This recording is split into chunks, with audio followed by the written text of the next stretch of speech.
इससे पहले आप लोगों के थोड़े डाउट्स ले लेते हैं, है ना? क्योंकि डाउट्स आएंगे तो मुझे समझ में आएगा कि कहां पर मेजर प्रॉब्लम फेस हो रही है।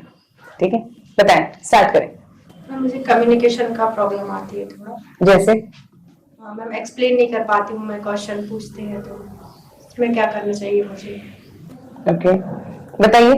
मध्य प्रदेश के अंदर अगर हमें उसकी जीडीपी को बढ़ाना हो तो हमारे पास क्या क्या तरीके हैं?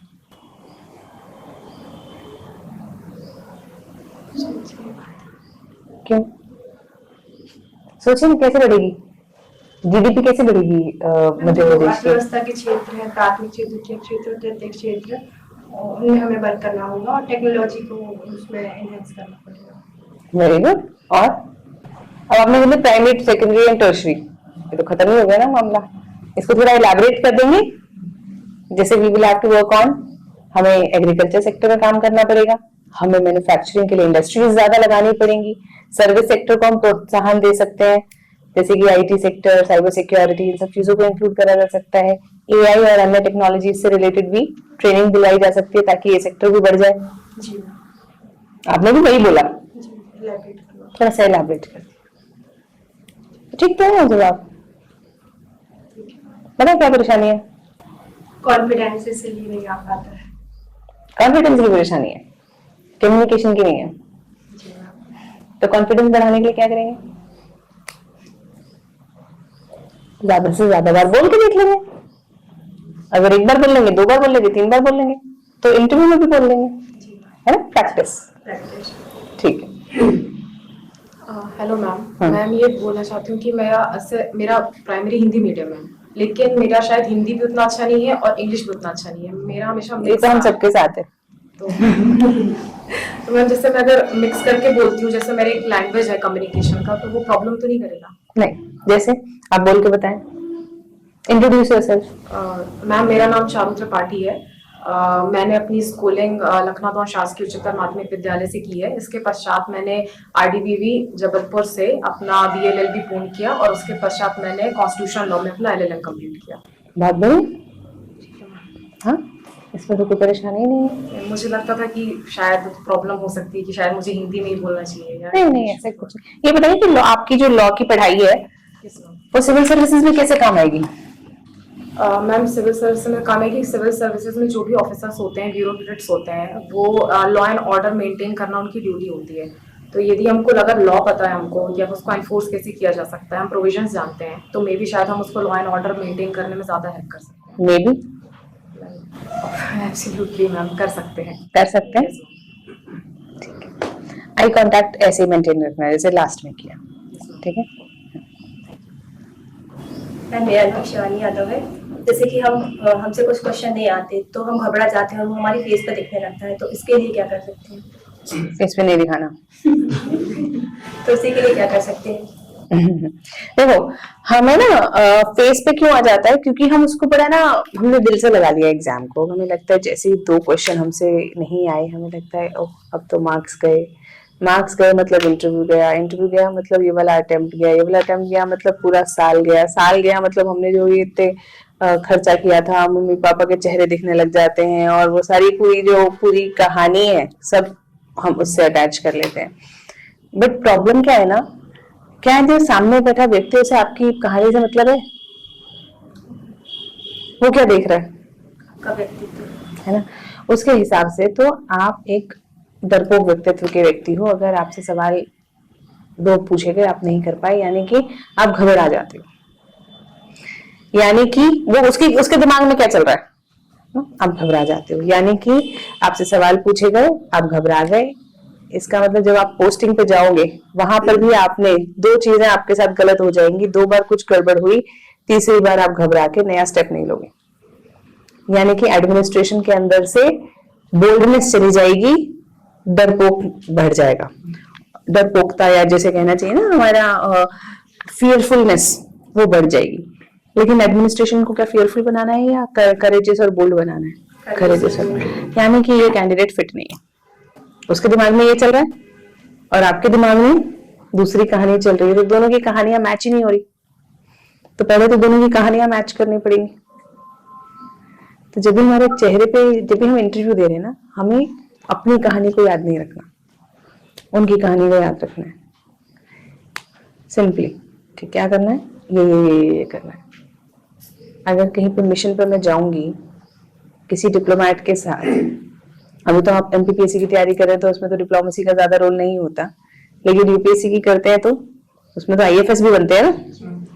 तो आईएफएस के अंदर अगर आपकी ट्रेनिंग होती है, वैसे सिविल सर्वेंट्स को जनरली भी ट्रेनिंग दी जाती है कि अगर आप किसी से नेगोशिएट कर रहे हो, किसी से डिस्कशन कर रहे हो, डील कर रहे हो, आपके चेहरे पे ही आ गया, खत्म। क्या नेगोशिएट करोगे उसके बाद? अब दुकानदार कैसे बेचता है साड़ी, बताओ कैसे बेचता है? अच्छा देखो, ऐसे सिंपल, एक आप गए, आपने जाते गए इतनी सुंदर साड़ी, बहुत बढ़िया है, अब उसे पता है कि इसका रेट 5,000 रुपये बोलेगा, आप खरीदोगे ना, क्योंकि पहले बता दिया आपने। लेकिन सपोजिटली अब आप गए, आपकी मम्मी भी गई साथ में, है ना, आपने कहा ठीक लग रही है, मम्मी ने कहा अरे नहीं बेकार है, छोड़ना, ये नहीं, वो दूसरे ले लेते हैं। अब उसको लग रहा है 5,000 बोलूंगा तो नहीं लेंगे, अब वो उसको, अब आपको फेस को देख के, आपकी उसको देख के वो सारी चीजें भाप रहा है। चाहे लेनी थी आपको दूसरी बारी में भी, लेनी वही थी, लेकिन आप 3,000 की लिए, व्हाट इज दिस? डिप्लोमेसी। तो ये आपको समझना पड़ेगा कि एक सिविल सर्विसेज जैसी, अगर हम ऐसी पोजीशन पे जा रहे हैं जहाँ पे हमें देश के लिए नेगोशिएट करना पड़ेगा, स्टेट के लिए नेगोशिएट करना पड़ेगा, एमपी के लिए नेगोशिएट करोगे ना अलग अलग प्लेटफॉर्म पे, सेंटर पे जाके इधर उधर, और वहां आपके चेहरे पे आ गया, जिले में 4 लोग इकट्ठे हुए, मैडम डर गई, तो हो पाएगा क्या? चल पाएगा जिला? तो इस माइंडसेट से जाना है कि मेरे चेहरे पे नहीं आना चाहिए।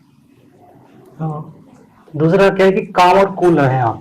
देखो क्या 2 क्वेश्चन नहीं बने आपसे, तो इंटरव्यू खत्म तो नहीं हो गया। अभी चलना बहुत लंबा, तो वेट करें, अपना टाइम आएगा कि भाई ऐसे क्वेश्चन भी आने वाले हैं जिनसे हमसे बनेगा, तो और बेहतर होगा इंटरव्यू। और दूसरा, आप कंपेयर मत करें। दिक्कत क्या होती है, हम वहां ज्यादा घबराते हैं कि हम कंपेयर कर रहे हैं बाजू वाले से, दूसरे से। आप इतना सोच के बैठे कि हम प्री मेंस क्वालिफाई करके आए, हम मध्य प्रदेश के सबसे क्रीम बच्चों में जो इंटरव्यू तक पहुंचे हैं, तो कॉन्फिडेंट रहे तो बनेंगे आंसर। और यदि आप शुरू में ही डर गए तो पूरा इंटरव्यू खराब कर लेंगे।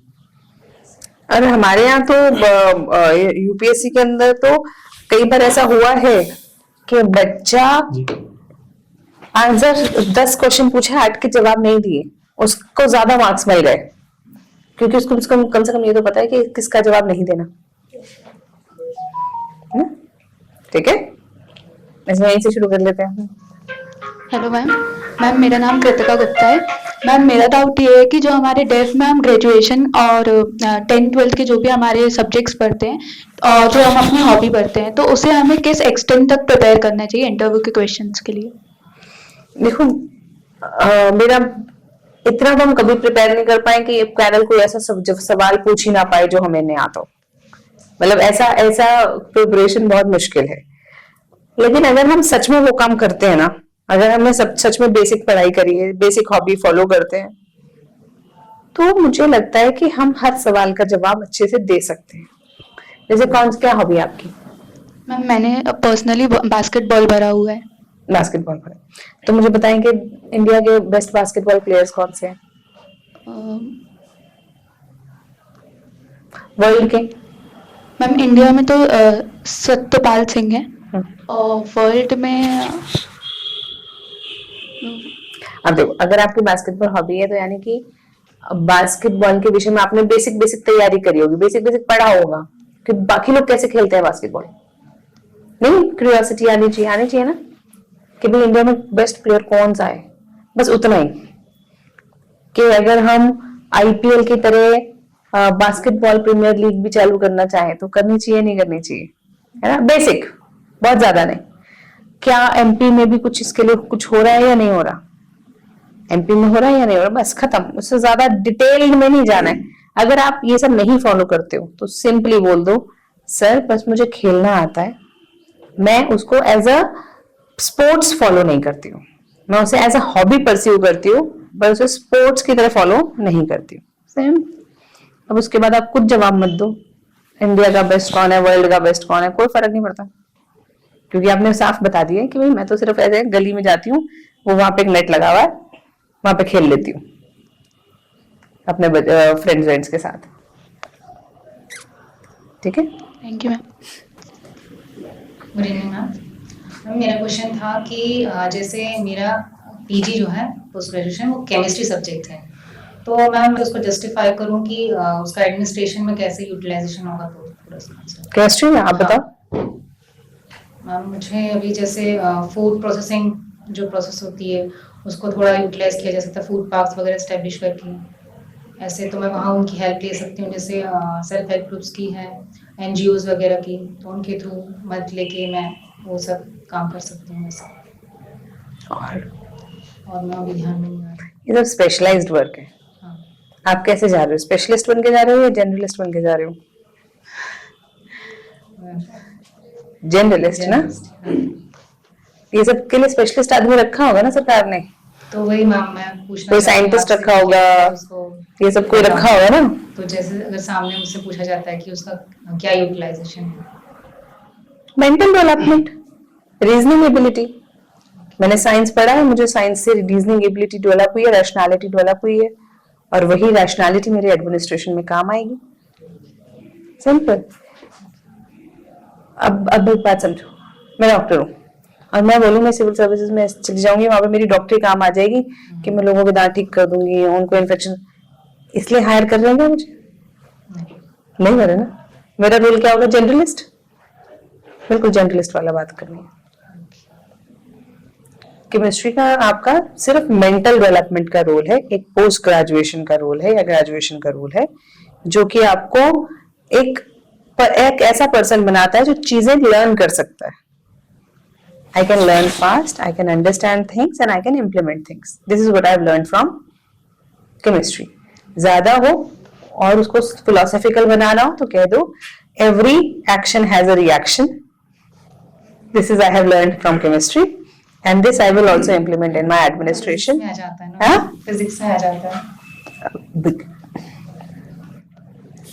केमिस्ट्री में रिएक्शंस नहीं होते। नहीं मैम, आपने जो लॉ बोला Action, every action action means you mix any two things reactions and it will have a reaction. Whatever the combination is, every physical law applies on chemistry, yes basic chemistry, unless you go to the nano level. Ma'am. है ना? So chemistry, all the science, so these are the universal laws. ठीक है, तो every action will have a reaction. This is I have learned from chemistry. हम दो चीजें mix करेंगे, उसका एक रिएक्शन होगा ही होगा। उसी तरीके से हम एडमिनिस्ट्रेशन में कोई भी डिसीजन लेंगे, उसका एक रिएक्शन होगा। फिलोसॉफिकल करो, बात को खत्म करो। ओके मैम, जैसे गैप जस्टिफाई करना हो तो जैसे मैं 2018 से प्रिपेयर कर रही हूँ, तो उसके बाद मेरा ये फोर्थ मेंस दिया, मतलब थर्ड मेंस है मेरा, 2020 वाला क्लियर नहीं हुआ था, तो मैम उसको कैसे जस्टिफाई करेंगे? सर मतलब यहाँ पे बच्चे जैसे आप लोग कुछ और नहीं कर रहे हैं साथ में, मैम अभी मेरा बीएड चल रहा है। तो पाएंगे आप? मैम अभी किया ना, उससे पहले नहीं किया था इसीलिए। तो बोल देना कि मैं तो दूसरे 2-3 साल मैंने उसके लिए तैयारी कर रही थी, मैं डेडिकेटेडली एमपीपीएससी के लिए, लेकिन अभी मैंने साथ साथ बीएड शुरू किया। तो फिर मैम क्वेश्चन रेज हो जाएगा कि आपने फिर बीएड क्यों किया जब आपको एडमिनिस्ट्रेशन में जाना है? Sir as a backup plan. Continue करो, आप पूछो।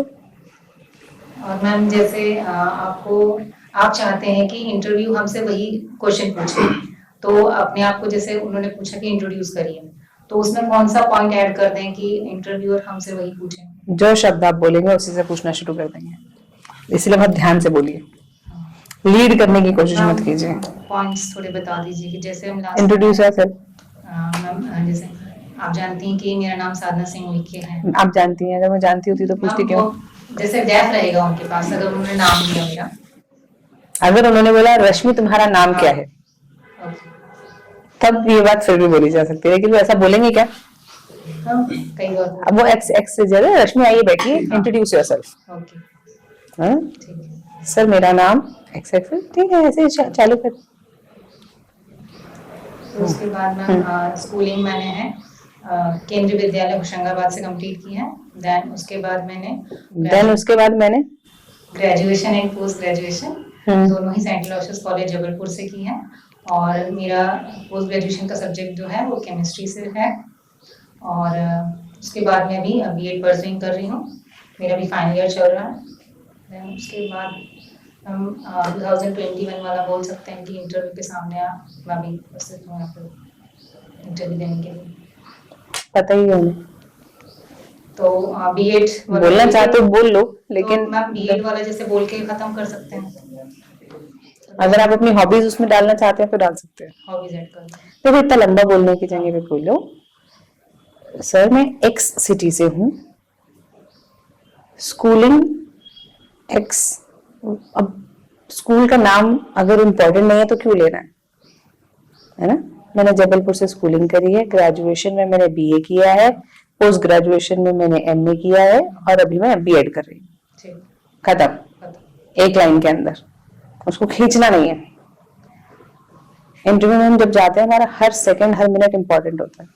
जितने ज्यादा फालतू शब्द बोल के आप अपना टाइम खराब करोगे या वो आप उनका टाइम खराब करोगे, उतना ही आपके मार्क्स पे असर पड़ेगा, है ना सर। ये तो सिंपल मतलब।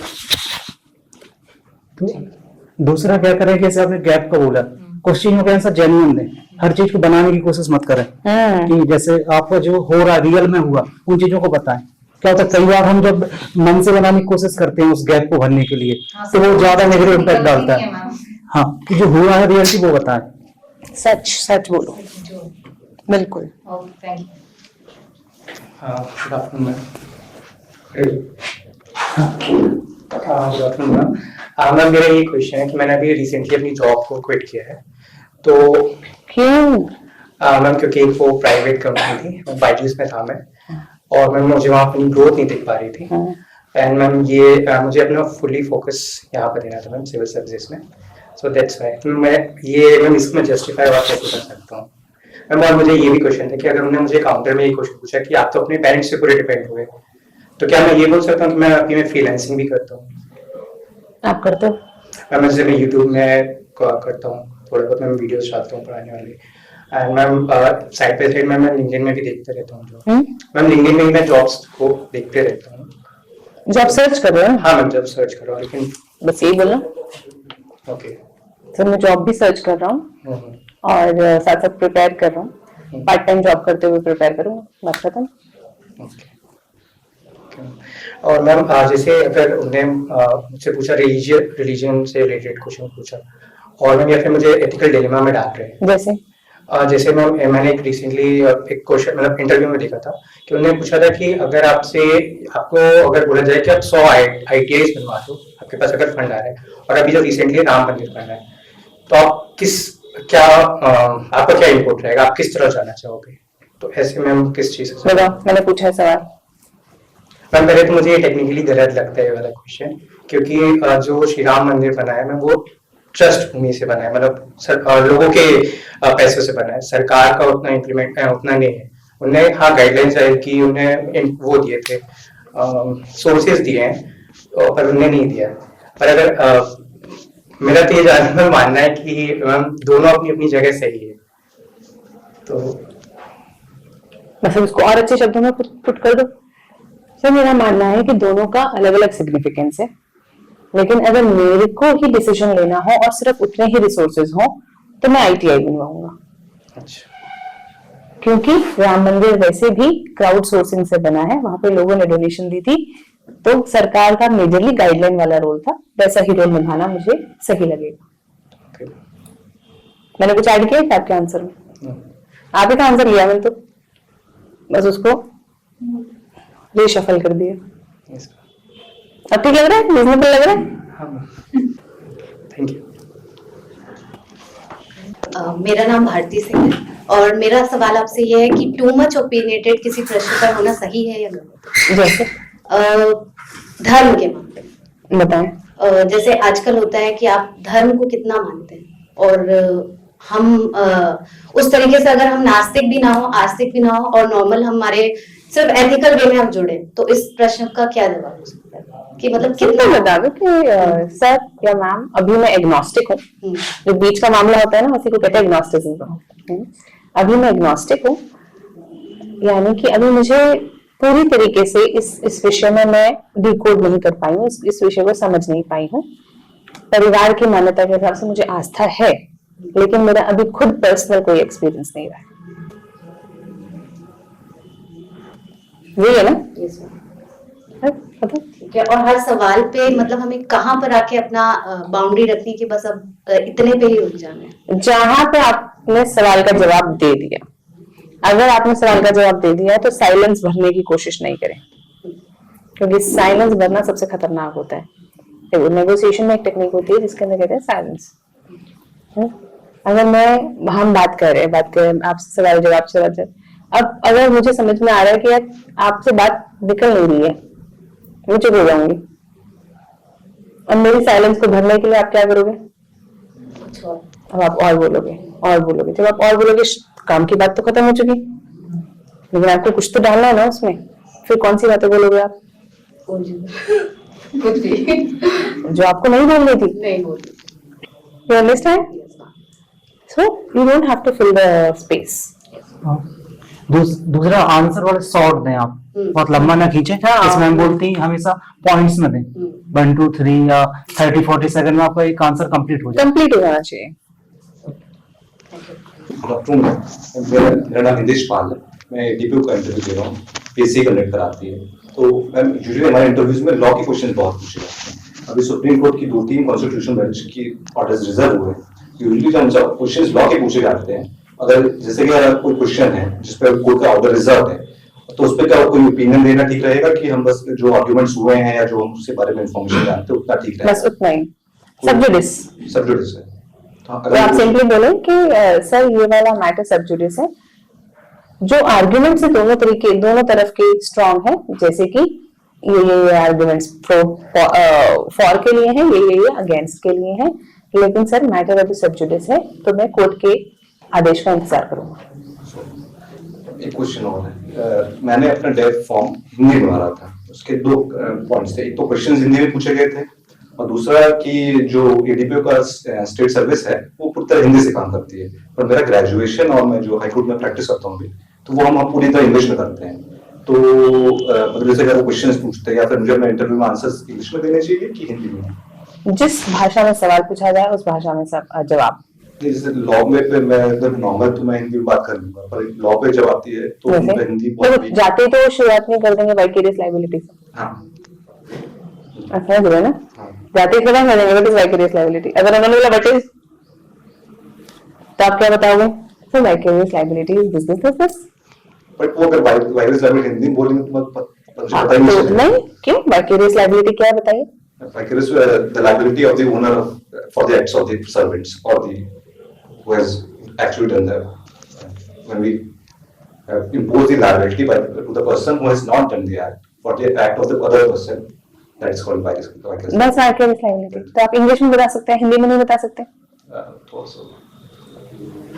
मतलब मैं बता सकता हूँ, पर समझा सकते हो ना? पर मैं जैसे लीगल वर्ड्स में अगर मिस कर जाऊँ तो कोई बात नहीं। तो फिर मुझे सर लीगली दिस और उसको हिंदी में वो भी समझा दीजिए। सर अगर कोई अपराध किसी अन्य व्यक्ति द्वारा किया जाता है, लेकिन उसका भार उस व्यक्ति पे आता है जो ओनरशिप या गार्डियन है, तो उसी को वाइकेरियस लायबिलिटी कह देते हैं।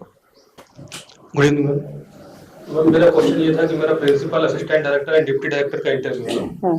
तो मैम इसमें मेरा जो एक्सपीरियंस बेस पे मैंने भरा था, अभी वर्तमान में गन कैरेज फैक्ट्री में मैं काम करता हूँ। तो मैडम ये इंटरव्यू जो है किस टाइप में मतलब ज्यादा मैं तैयार करूँ, कहाँ को ज्यादा जाएगा, जॉब के क्षेत्र में या? जॉब के क्षेत्र में जाएगा। तो अभी आप वहीं पे काम कर रहे हैं गन कैरेज में? जी मैम। और आपका इंटरव्यू कब है? अभी डेट नहीं है। अभी डेट नहीं आई है। और किस पोजीशन के लिए है? Principal grade 1, assistant director, deputy director and factory inspector, 4 post है। अच्छा, 4 पोस्ट है। पर है गन फैक्ट्री से रिलेटेड ही?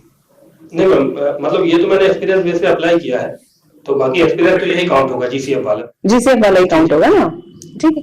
तो जीसीएफ से रिलेटेड ही ज्यादातर सवाल रहेंगे, या फिर जो आपने अप्लाई किया है वहां से ज्यादा सवाल रहेंगे। उससे ज्यादा आपकी ऑनेस्टी, इंटीग्रिटी चेक करने के लिए बात होगी, क्योंकि देखिए आपकी नॉलेज तो उनको पता है कि जो आपकी फील्ड है वो तो है ही, उसके लिए आपका वर्क एक्सपीरियंस से पूछ लेंगे। जैसे अभी तक आपने सबसे मुश्किल डिसीजन कौन सा लिया अपनी जॉब में? उसमें तो ऐसा कुछ खास है नहीं वहाँ पे, बाकी ये लीव वगैरह मैनेज करना रहता है कि जैसे कभी मेरे को जाना है या मेरे अधीनस्थ को जाना है तो मैं कॉम्प्रोमाइज करके अधीनस्थ को जैसे भेजना, मेरा इतनी प्रायोरिटी नहीं है तो उनको मैंने भेजा है ऐसा। और कुछ क्या रोल है आपका वहाँ पे? मैनेजर रोल, आपका मैनेजरियल वर्क है। तो लेकिन मैं बहुत एफिशिएंट तरीके से मैनेज कर पाया हूँ और मैं सामंजस्य बिठाने की कोशिश करता हूँ कि जितना भी स्टाफ है वो एक वक्त पे ढंग से प्रेजेंट रहे ताकि जो फैक्ट्री की एफिशिएंसी है वो इम्पैक्ट ना हो। कहा तो मैंने भी वही चीज मैनेज करते हैं जी।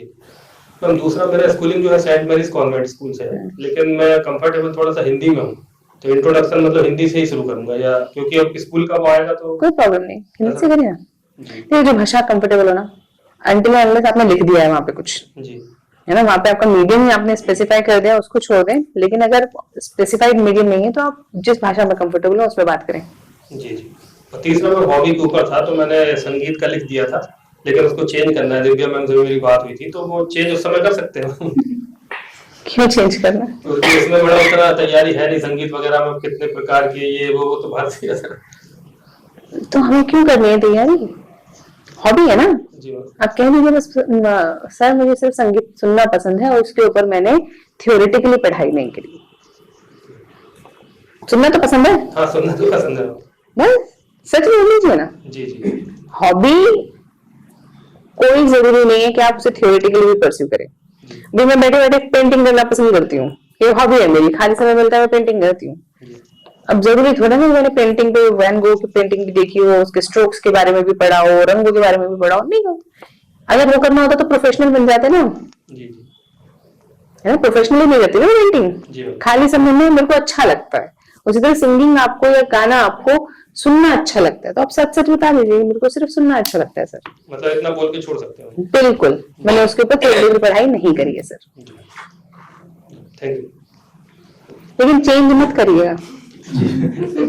वो बड़ा ही अनएथिकल इंप्रेशन देता है कि जो हॉबी ही चेंज कर ली, मतलब ये पहले बिना सोचे समझे लिखी थी, अब आप चेंज मत करिएगा। मेरी ये बात हुई थी सर से भी हुई थी कि वो तो डेप्थ नीचे रहता है तो वहाँ एक मौका देते हैं एमपीपीएससी में, पेज चेंज कर लो। लेकिन क्या होगा कि आप यदि क्यों करना है, माइंड सेट करके चलेंगे ना तो संगीत में कंफर्टेबल हो पाएंगे ना अगली हॉबी में आपके मन में वो चलेगी, दुविधा चलेगी। इससे बेस्ट संगीत लिख दिया है, थोड़ा बहुत देखते रहे।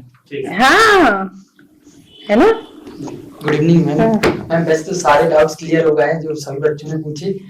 अभी क्या मैम मेरा एक भी मॉक नहीं हुआ है तो मुझे पता नहीं कब मेरी कमियां कहाँ हैं। जब मॉक हो जाती तो पता चलता, तो ये मैं समझ नहीं पा रहा हूँ कहाँ पे मेरे को वर्क ज्यादा करना है। क्यों जाना चाहते हैं सिविल सर्विसेज में? मैम सिविल सर्विसेज में इसलिए जाना चाहते हैं क्योंकि इसमें जो सिविल सर्विसेज है ऐसा कॉम्बिनेशन उपलब्ध कराती है जो अदर सेवाओं में नहीं है। इसमें हम डिसीजन इम्प्लीमेंटेशन पावर होती है और जनता की भी जुड़ाव होता है, उनसे मिलकर काम किया जाता है और ग्राउंड में भी काम कर सकते हैं। और कार्य की विविधता अलग होती है, जैसे एसडीएम के कार्य हो गए, वो एसडीओ के रूप में भी कार्य करता है और मजिस्ट्रेट के रूप में भी काम करते हैं। तो इस प्रकार से इसलिए मैं सेवा में जाना चाहता हूँ। बढ़िया, अच्छा लग रहा है, कोई परेशानी नहीं, ठीक है। तो मॉक नहीं हुआ भी तो मॉक हो गया मैं कहना चाह रहा हूँ मुझे इतनी कमियां अपनी पता नहीं है। आप ठीक बोल रहे हैं, ज्यादा कमियों को ढूंढने की कोशिश मत कीजिए, ज्यादा ढूंढो को मिल जाएंगी। है ना, बाकी डाउट क्लियर आपने कर ही दिए। नॉर्मल, अगर आप अच्छे से बोल पा रहे हैं, अच्छे से आप अपनी बात को समझा पा रहे हैं, एक रीजनेबल पर्सनालिटी लग रहा है, ठीक है। इंटरव्यू में इतना बहुत है। इंटरव्यू के अंदर हमें स्मार्ट नहीं बनना, जो ज्यादा ओवर स्मार्ट बनता है उसको फिर ग्रिल कर देता है पैनल, ठीक है। आपको जितना पता है सच्चाई से उतनी बात बोल दें। Truth is very important. अगर मैं आपसे यहाँ पे बैठ के झूठ बोल रही हूँ किसी बात के लिए तो आपको बात करने में मजा आएगा? मुझसे नहीं आएगा ना, आपको लगेगा नहीं ना कि जेन्युइन बात है। लेकिन अगर हम आपस में बैठ के सच पे बात कर रहे हैं तो बात करने में इंटरेस्ट आता है। The same is with panel, if you speak truth तो पैनल को भी अच्छा लगेगा, सच बोल रहा है लड़का, चलो उससे बात करते हैं। आपके अंदर बनावटीपन, झूठी बातें लगेंगी तो उसको ठीक है, सब रट कर आए, हटाओ है। और मैम एक क्वेश्चन है, मेरी हॉबी मैंने व्यंजन बनाना मतलब खाना बनाना भरा है, कुकिंग बनाते। हाँ बना, बस ठीक है, क्या प्रॉब्लम? तो उससे स्पेशल कुछ उसमें पढ़ना है कि नहीं? कि कुछ नहीं पढ़ना, बेसिक बनाना आता है ना? बेसिक नहीं, स्पेशली बनाना आता है।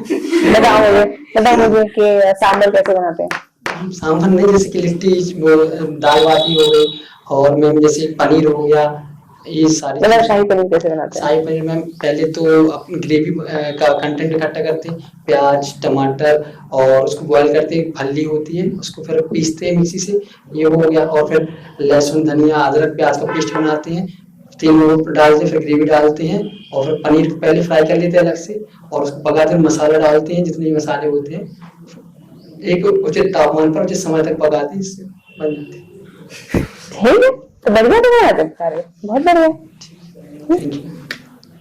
अच्छा बताओ कि तुम्हारा ये जो हॉबी है कुकिंग, एडमिनिस्ट्रेशन में कैसा काम आएगी? मैम एडमिनिस्ट्रेशन में क्योंकि ऐसे काम आएगी कि मैम जो डेवलपमेंट का आधार ही कुकिंग है, हमें कुकिंग में मैम कितनी मात्रा में की कौन सी चीज कितने अनुपात में डालना है और कितनी पकाना है, लेकिन ऐसे पता चल गया, मुझे जवाब आ गया है। ठीक है। दूसरा इंटरव्यू बोले कॉन्फिडेंट रहे। कई बार क्या होता है इंटरव्यू में दोबारा हमने इनसे कोई प्रश्न पूछ लिया, घबरा जाते हैं, लगता है हम जो बोल रहे हैं वो गलत है। अच्छा तो बोल रहे हैं, ऐसे मान लो हमने कुछ अपन ने पूछा इनसे और अपन ने क्रॉस उस चीज को दोबारा पूछ लिया, इनको ऐसा लगता है हम गलत बोल रहे हैं, और जो बोल रहे हैं उसमें कॉन्फिडेंट रहे। हाँ, स्टैंड पे रहे, जो भी आपने बोला। नहीं, मैक्सिमम मौके में क्या होता है, बच्चा जो भी बोल रहा है हमने क्रॉस क्वेश्चन कर दिया तो उसे लगता है कि नहीं यार गलत बोल दिया मैंने कुछ। कॉन्फिडेंट रहे, वो जरूरी है। देखना चाहिए थोड़ा बहुत गलत चल जाए, कॉन्फिडेंस तो रहे थोड़ा सा। हाँ, मेरा जैसे इंग्लिश मीडियम है तो, लेकिन जो वहाँ पर मैंने सुना है कि जो इंटरव्यूज होते हैं थोड़ा हिंदी ओरिएंटेड रहते हैं, तो अगर उन्होंने मेरे से कुछ टर्मिनोलॉजी मतलब ऐसे बात करते हैं तो उन्होंने मेरे से पूछ लिया और मुझे वो टर्म नहीं पता है, तो क्या ये अच्छा रहेगा कि मैं फिर से उनसे पूछूं कि आप इसका इंग्लिश बता दीजिए? ऐसे कहने की जगह क्या सर इसका इंग्लिश बता दीजिए, तो आप ऐसे कह सकते हैं सर मैं हिंदी में बोलचाल में ठीक हूँ लेकिन टेक्निकल टर्म्स मेरी थोड़ी सी कमजोर है, अगर आप मुझे इसका इंग्लिश शब्द बता देंगे तो मैं शायद आंसर कर पाऊँ। अब इसमें क्या महसूस होगा? हम्बलनेस। ठीक है, एक है सर इसको इंग्लिश बता देंगे। अब इंग्लिश बता देंगे ऐसा लग रहा है कि अच्छा अंग्रेजी का उच्चा आ गए यहाँ पे इंग्लिश बता देंगे, it doesn't sound good. और मैम हैंड जेस्चर्स नहीं होने चाहिए, क्योंकि कोशिश करनी है कि ना हो, है ना। Hand gestures whenever we are doing it means that हमारी शब्द उतने पावरफुल नहीं है कि हमें अपने हाथों से भी बोलने की जरूरत पड़ रही है या अपने शरीर को भी इस्तेमाल करने की जरूरत पड़ रही है। कोशिश करनी चाहिए कि ना करें, लेकिन अगर हाथ ऐसे ऐसे करे बिना हमारा दिमाग ही रुक जाता है तो कोई बात नहीं, दिमाग नहीं रोकना, है ना। दिमाग का फ्लो चलते रहना है, कुछ फर्क नहीं पड़ता ऐसे ऐसे कर लिया तो। ठीक है, विचार ठीक होने चाहिए, दिमाग चलना चाहिए, कोशिश करनी चाहिए कि ना चले, नहीं रुकता कोई बात नहीं। कि क्लीन शेव करके ही जाएंगे, थोड़ी बहुत ट्रिम करा के चली जाए दाढ़ी? नहीं, clean shave that comes under discipline, है ना। अकेडमी में भी आपको रहना पड़ेगा और सर्विसेज में भी प्रेफर किया जाता है, कोई टोकता नहीं है, लेकिन it's generally preferred that you come clean shave. Ma'am जैसे मेरा भी 2018 में LLM कंप्लीट हुआ, उसके बाद से मैं कॉम्पिटिटिव एग्जाम ही दे रही हूँ, तो मैम ये गैप जो मेरा भी है तो उसको फिल करने के लिए मैं क्या बता सकती हूँ कि मैं सिविल जज का एग्जाम दे रही थी या फिर मैंने मेंस दिए, इंटरव्यूज दिए हैं, तो उसको इंक्लूड कर सकती हूँ? कर सकते हैं, लेकिन मैं कहूंगी कि आप ये वाला अटेम्प्ट दे लो, इंटरव्यू दे लो, लेकिन कुछ और साथ में करो, कुछ भी। जैसे अगर आपने LLM करा हुआ है तो बेसिक ड्राफ्टिंग आप कर ही सकते होंगे, है ना। तो किसी वकील के साथ जुड़ जाइए, उसे बोलिए कि आप मैं दिन में 2 घंटे काम करूंगी, 3 घंटे काम करूंगी, बेसिक ड्राफ्टिंग आपको इनकी करके दे दिया करूंगी, या किसी के साथ रिसर्च एसोसिएट लग जाओ, है ना। जो नहीं किया वो मत बोलना, है ना। अब नहीं, आगे के लिए, है ना, आगे के लिए। अभी तो जो है सच वही बोलना, है ना, क्योंकि झूठ बोलना इस हमारे चेहरे पे नजर आ जाता है, तो मैं झूठ नहीं बोलना। तो मुझे प्रैक्टिस इंक्लूड नहीं करना है? अगर नहीं करी तो मत करना। अभी बोलो कि सर अभी मैं इसी एंगेज रही हूँ, लेकिन अब से मैं सोच रही हूँ कि मैं ऐसे करूँगी। एक क्वेश्चन मेरा और था, अभी जो ऑर्डिनेंस फैक्ट्री हमारे यहाँ इंडिया में 41 ऑर्डिनेंस फैक्ट्रीज थी, उसको 7 DPSU में कन्वर्ट किया है, तो ये क्वेश्चन बड़ा उठ सकता है कि ये जो सरकार ने किया है सही है या गलत है, तो इसमें सरकार की आलोचना या किस टाइप से इसका आंसर पता है सही कराया या गलत किया? मैडम मेरा ये मानना है कि जो ग्लोबल मार्केट में कॉम्पिटिट करने के लिए जो ग्लोबल मतलब जो भी मार्केट चल रहा है आर्म्स या एमुनेशन के क्षेत्र में, तो उसके मुकाबले में प्लेटफॉर्म में आने के लिए जो किया वो मेरे ख्याल से ठीक है। बढ़िया है बराबर, ठीक है जी। इसमें कहाँ सरकार की बुराई हुई? नहीं बुराई तो नहीं हुई मैडम, तो वही मतलब कि कर्मचारियों के हित में तो सही नहीं है वो तो। नहीं देखो, कर्मचारी किस नजरिए से सोच रहा है इस बात पे डिपेंड करता है जी। है ना। सिर्फ उस कर्मचारी को ज्यादा फर्क पड़ा होगा जिसे काम नहीं करना, है ना। जब सरकारी विभाग में आने के बाद ये सोच रहे हैं कि भाई अब हम आ गए हैं, अब हम काम करे ना करे हमारी जॉब सिक्योरिटी बने, तब ज्यादा परेशानी है। उनको लग रहा है कि अब कमर्शियलाइज हो गया, अब तो प्राइवेट सेक्टर के हाथ में चला जाएगा तो हमें करना पड़ेगा। But overall private interest should always be subordinated to national interest. Nation तभी चल पाएगा, वरना हर व्यक्ति के अपने प्राइवेट इंटरेस्ट तो किसी ना किसी के हर्ट होंगे ही होंगे। हम डैम बनाने लगेंगे तो किसी के प्राइवेट इंटरेस्ट हर्ट होंगे, हम ब्रिज बनाने लगेंगे तो किसी के हर्ट होंगे। तो यानी कि ऐसा तो नहीं हम ब्रिज और डैम बनाएंगे ही नहीं कभी। देश की प्रगति के लिए काम तो करना ही पड़ेगा, किसी ना किसी के होंगे। तो हम सबको अपने अपने लेवल पे थोड़ा थोड़ा सैक्रिफाइस करना चाहिए। क्वेश्चन कि मैम मैंने वीडियोस में सुना, इंटरव्यू में क्वेश्चन था कि जो गवर्नमेंट है वो शराबबंदी को जो है वो टोटली क्यों नहीं बैन कर पा रही है, उसका कुछ आंसर चाहिए था। क्यों नहीं कर पा रहे? इनकम सोर्स है वो भी एक, ठीक है, और मैम उसके आगे नहीं पता वो टोटली क्यों नहीं बंद हो पा रहा है, वो चीज आपसे आंसर चाहती हूँ। हम बंद करें क्यों? तो मैम से लोगों को जैसे गांव क्षेत्र में जो दिहाड़ी मजदूर होते हैं, जैसे डेली का पीना है तो वो घर में फिर परेशान होने लगता है, बैन करने से रुक जाता है।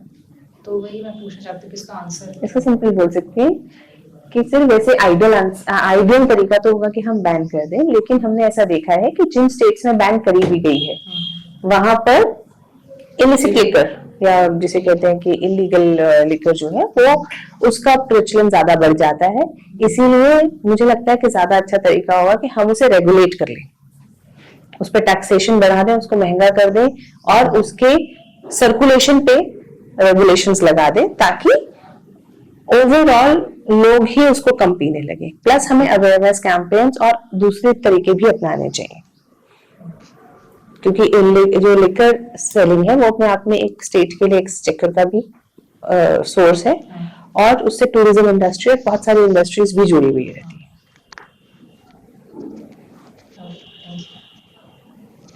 ठीक है। क्वेश्चन है मेरा मैम, मैं जैसे कि मैं अभी प्रैक्टिस कर ही रहा हूँ एमपी हाई कोर्ट में, तो जैसे मुझसे इंटरव्यू में एक बार पूछा भी गया था कि when I already practising for last 6 years in the high court, तो मैं क्यों गवर्नमेंट साइड जाना चाहता हूँ और मैं क्यों नहीं अपना प्राइवेट प्रैक्टिस ही कंटिन्यू करना चाहता हूँ, जबकि जब गवर्नमेंट भी इस चीज में पुश कर रही है कि हम उसको नौकरी लेने वाला नहीं देने वाला बनना चाहिए। तो बताओ। मुझे लगता है मैम, पहली चीज तो ये है कि जिस तरीके से हम गवर्नमेंट सर्विस में लोगों को सपोर्ट कर पाते हैं, that is not possible in private practice. Secondly, public prosecutor is already an advocate which is in government one, तो मैं अपनी लिटिगेशन की और आर्ग्यूइंग की जो पैशन है वो परस्यू कर सकता हूँ along with the stability and recognition of the government servant. तो ये मुझे लगता है, ये मेरा आंसर। बहुत बढ़िया, अच्छा है ना? तो कोई प्रॉब्लम लग रही है? अच्छा चला आगे।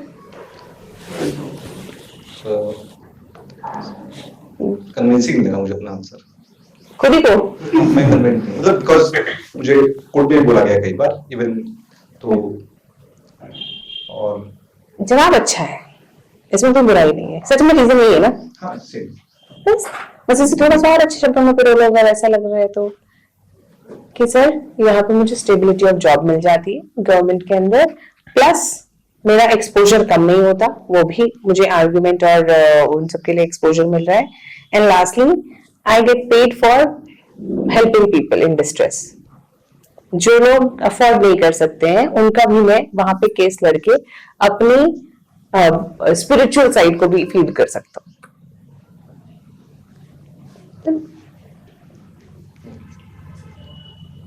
ठीक है, चले। Okay, best wishes. अच्छे से इंटरव्यूज दीजिए and I hope you all get selected. Best wishes. ठीक है, ओके। Thank you.